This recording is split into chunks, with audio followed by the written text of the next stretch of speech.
Criminal ल part 7। यसमा हामीले मानव बेचबिखन तथा ओसार पसारको विषयमा छलफल गर्छौँ। पार्ट 7 मा हामीले एलएलबी सेकेन्ड इयरको फौजदारी कानुनको कोर्स र शाखा अधिकृतको पाठ्यक्रम दुवैलाई मिल्ने गरी यस भिडियो निर्माण गरेका छौँ।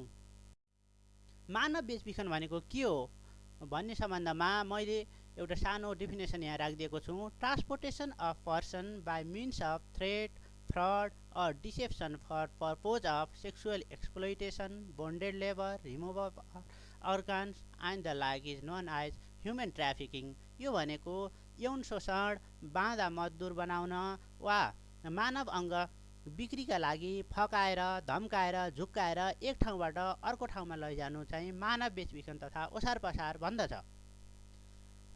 मानव बेचबिखन तथा ओसार पसार यो एउटा मानवता विरुद्धको अपराध हो। हात हतियार कारोबार र लागु औषध कारोबार पछिको विश्वको तेस्रो ठुलो सङ्गठित अपराधका रूपमा मानव बेचबिखन तथा ओसार पसार रहेको छ।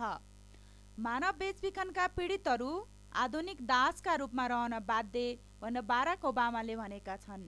विश्वमा अनुमानित 70% महिला, 17% बालबालिका र 13% अन्य मानव बेचबिखनको अपराधबाट पीडित रहेका छन्।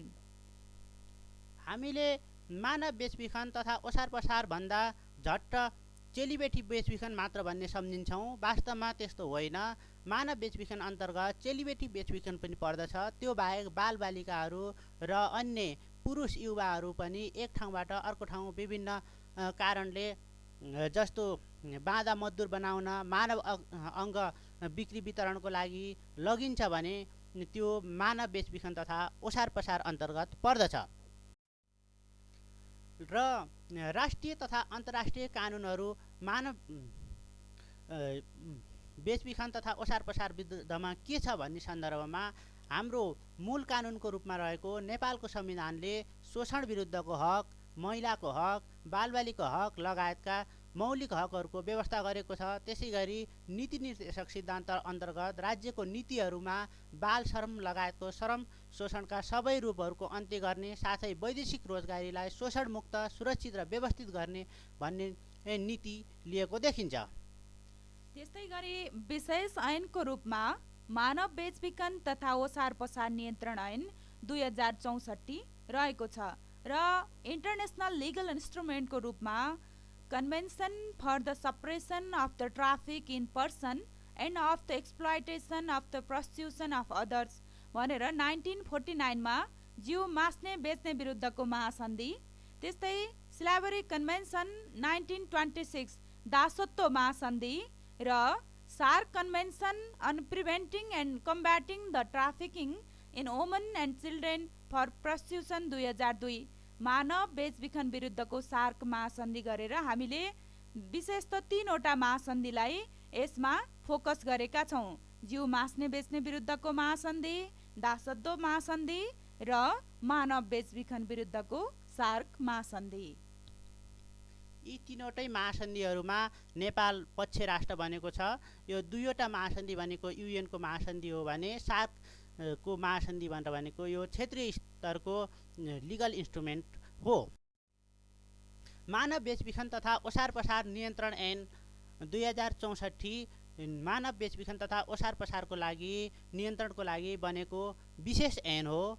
यसले मानव बेचबिखनको परिभाषा गरेको छ। त्यसै गरी यी मानव ओसार पसारको समेत परिभाषा गरेको छ। कुनै पनि उद्देश्यले मानिस बेच्ने वा किन्ने, वेश्यावृत्तिमा लगाउने, कानुन विपरीत मानिसको अङ्ग झिक्ने, वेश्यागमन गर्ने कार्यलाई मानव बेचबिखनको कसुर भनेर यसले परिभाषा गरेको पाइन्छ। यसरी मानिसलाई बेच्ने किन्ने मात्र होइन, वेश्यागमन गर्ने कार्यलाई पनि मानव बेचबिखनको कसुर अन्तर्गत राखेको पाइन्छ। त्यसै गरी किन्ने बेच्ने उद्देश्यले मानिसलाई विदेश लैजाने अथवा मानव बेचबिखनको लागि एक स्थानबाट अर्को स्थानमा लैजाने कार्य मानव ओसार पसार हुने भनेर भनेको पाइन्छ। यसले गर्दाखेरि मानव ओसार पसारको लागि देशको सिमाना नै कटाउनुपर्छ भन्ने छैन। मान्छेलाई किन्ने बेच्ने उद्देश्यले देशभित्रै पनि एक ठाउँबाट अर्को ठाउँ, गाउँबाट सहर, एउटा सहरबाट अर्को सहर यसरी लगिन्छ भने पनि त्यो मानव ओसार पसार अन्तर्गत हुन आउँछ। यस्तो मानव बेचबिखन तथा असार पसारको कसैले अपराधजन्य कार्य गर्यो र अदालतमा मुद्दा चल्यो भने पीडितको पहिचान गोप्य राख्नुपर्ने हुन्छ र मुद्दा बन्द इजलासमा सुनवाई गर्नुपर्ने हुन्छ र प्रमाणको भार प्रतिवादीमाथि हुने भनेर मानव बेचबिखन तथा ओसार पसार नियन्त्रण ऐन 2064ले व्यवस्था गरेको छ। हाम्रो जस्तो कमन ल सिस्टम त्यसमा पनि एडभर्जरी सिस्टममा सामान्यतया प्रमाणको भार अभियोजन गर्ने पक्ष अथवा वादीले पुर्याउनु पर्ने हुन्छ। तर यो मानव बेचबिखन तथा ओसार पसारको कसुरमा भने जो प्रतिवादी हो, जो आरोपित हो, उसैले नै मैले त्यो कार्य गरेको होइन भनेर पुष्टि गर्नुपर्ने दायित्व यस ऐनले प्रतिवादीमाथि राखिदिएको पाइन्छ। यस्तै गरी मानव बेचबिखन तथा ओसार पसारका मुख्य व्यवस्था अन्तर्गत पीडितको लागि पुनर्स्थापना केन्द्रको व्यवस्था गरेको छ। यो चाहिँ नेपाल सरकारले नै यसको व्यवस्था गरेको छ। त्यस्तै गरी पीडितले प्रतिरोध गर्दा पीडकको अङ्गभङ्ग वा ज्यान गएमा पीडितलाई सजाय नहुने व्यवस्था छ।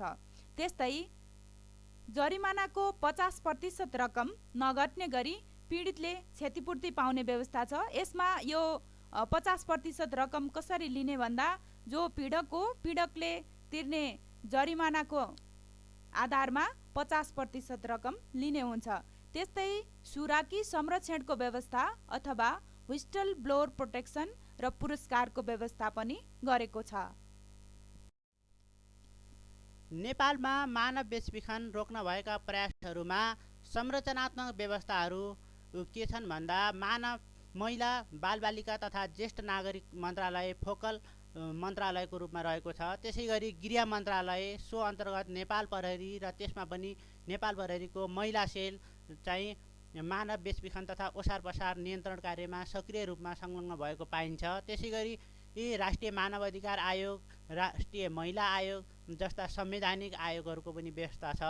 त्यसै गरी राज्यको सरकार बाहेकको क्षेत्र, गैर सरकारी क्षेत्रमा माइती नेपाल, शक्ति समूह, एबिसी नेपाल लगायतका विभिन्न सङ्घ संस्थाहरूले कार्य गर्दै आइरहेका छन्। माइती नेपाल कि अनुराधा कोइरालाले मानव बेचबिखन तथा ओसार पसार विरुद्धका कार्यको लागि उनलाई सम्मान स्वरूप CNN हिरोमा विजयी पनि भएकी थिइन्। त्यस्तै गरी सन् 2013 को रोमन म्यागासेसे पुरस्कार नेपालको शक्ति समूह नामक गैर सरकारी संस्थाले प्राप्त गरेको थियो।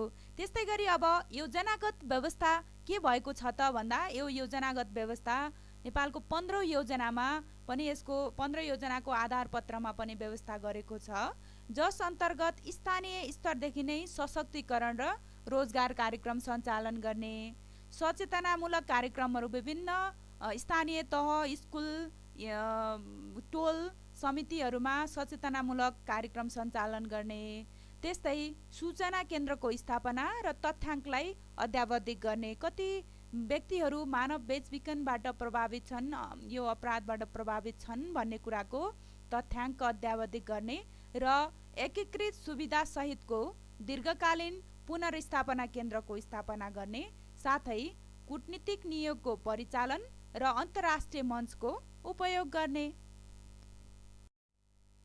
र हामी अन्तमा समस्या समाधानका उपाय र सुझावहरूको बारेमा छलफल गर्छौँ र खास गरेर समस्याहरूमा भन्नुपर्दा अशिक्षित र जनचेतना स्तरको कमी हाम्रो देशको प्रमुख समस्याको रूपमा रहेको छ।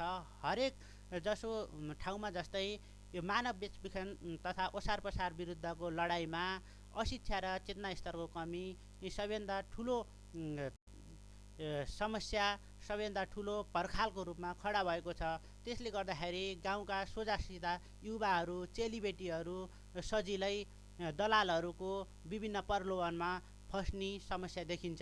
त्यसै गरी लैङ्गिक विभेद र असमान आर्थिक विकास पनि अर्को समस्याको रूपमा रहेको छ। घरभित्रै महिलाहरू दोस्रो दर्जाको नागरिक भएर बाँच्नु पर्दाखेरि उनीहरूले एउटा मुक्ति र केही सुखी जीवनको आशा देखिरहेको अवस्थामा दलालहरूले आएर विदेशमा राम्रो राम्रो ठाउँमा काममा लगाइदिने प्रलोभन देखाउँदाखेरि उनीहरू सजिलै उनीहरूको कुरामा लागेर केही आर्थिक अवस्था सुधार गर्न सकिन्छ कि केही स्वतन्त्रता महसुस गर्न सकिन्छ कि भनेर जान्छन्। तर विडम्बना विभिन्न कोठीहरूमा विभिन्न डिस्को बारहरूमा गएर बेचिन बाध्य भइरहेका छन्। त्यसै गरी मानव बेचबिखन तथा ओसार पसारको स्वरूपमा समेत परिवर्तन आएको छ। पहिला पहिला नेपाली चेलीहरू बम्बईका कोठीहरूमा लगेर बेचिन्थे, तर अहिले चेली मात्र नभएर युवाहरू पनि विभिन्न खाडी मुलुकहरूमा देखि लिएर विभिन्न ठाउँहरूमा अफ्रिकन कन्ट्रीहरूमा समेत नेपाली युवाहरू नेपाली चेलीहरू बेचिन पुगेका छन्। नयाँ नयाँ स्वरूपमा बेचिन पुगेका छन्। नयाँ आधुनिक दासको रूपमा काम गर्न बाध्य भएका छन्। त्यसै गरी अर्को समस्या भनेको भारतसँगको खुला सिमाना रहेको छ। त्यसले गर्दाखेरि भारतमा लगेर चेलीबेटीहरू बेचबिखन गर्ने मात्र नभएर थुप्रै चेलीहरूलाई थुप्रै युवाहरूलाई भारतको सिमाना कटाएर इन्डियाको दिल्ली विमानस्थलबाट अन्त पनि उडाउन पुगेका छन्। त्यस्तै गरी यसको समाधानका उपाय तथा सुझावमा अपराध नियन्त्रण निकायको क्षमता अभिवृद्धि तथा प्रभावकारिताको अनुगमन गर्ने भन्ने छ। यसलाई प्रभावकारी रूपमा अगाडि बढाउनुपर्छ। त्यस्तै लैङ्गिक समानता र परिवारमा महिलाको सहअस्तित्व स्वीकार हुने वातावरणको निर्माण गर्नुपर्छ। त्यस्तै मानव बेचबिखन विरुद्ध सचेतना कार्यक्रमलाई प्रभावकारी रूपमा सञ्चालन गर्नुपर्छ र यसको कतिको प्रभावकारी भएको छ कि छैन अनुगमन र मूल्याङ्कन र नियन्त्रण पनि हुनुपर्दछ। हरेक जिल्लामा सिमानामा मानव बेचबिखन विरुद्धको इकाइ खडा गरी अनुगमन र नियन्त्रण गर्ने। त्यस्तै देशभित्र मानव बेचबिखन विरुद्धमा कार्य गर्दै आएका सङ्घ संस्थाहरूसँग अन्तर समन्वय र विदेशी राष्ट्रहरूसँग अन्तर्देशीय समन्वय गर्नुपर्दछ। अन्तमा यस्तै महत्त्वपूर्ण सामग्रीको लागि हाम्रो च्यानललाई सब्स्क्राइब गर्न नभुल्नुहोला र कुनै सल्लाह सुझाव भए कमेन्ट गर्न नभुल्नुहोला। धन्यवाद।